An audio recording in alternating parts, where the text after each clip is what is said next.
making champion choices. So this is the triple G formula, and it goes through 3 steps that will really help you hone in on making champion choices. We all have difficulty with decisions. We all have difficulty when we're facing choice A and choice B. And I had a really funny example of this week.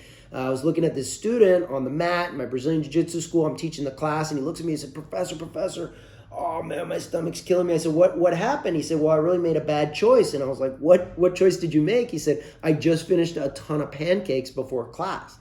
So we both had a little chuckle about it. A couple of students were laughing about it. And I realized that he probably hasn't gone through what we call champion choice formula. And that's this triple G, okay? So number 1 is this good for you, this choice? 2, is this good for others? And then 3, is it good timing? Okay. And so later I told him, I said, well, let's talk about this, because he was back at another class. I said, what did you do before class? What did you eat? And he said, oh man, Professor, it was great. I ate 2 hours before, and I had a healthy salad with some chicken on top, and it was a great salad that I put together at home. And it was 2 hours before, so I felt like I had enough energy, but I wasn't full, and I was ready for class. And I said, well, that's a great choice. What happened with the pancakes? He said, man, I was dying of hunger. I wanted to eat something real quick before class.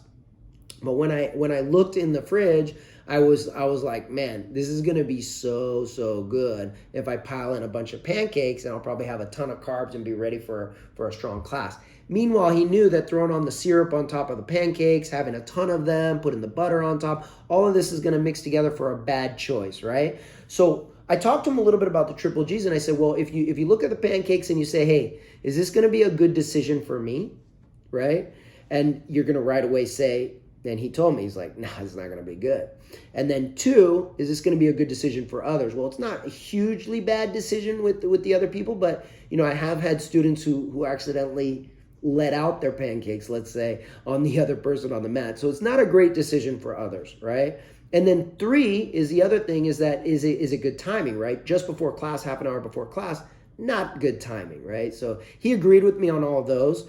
And so when I told him about the triple G, it really helped him, because he had made that better decision on the salad, which was that following class. So that was really exciting for me. But you can implement this as well. And always think about it like this.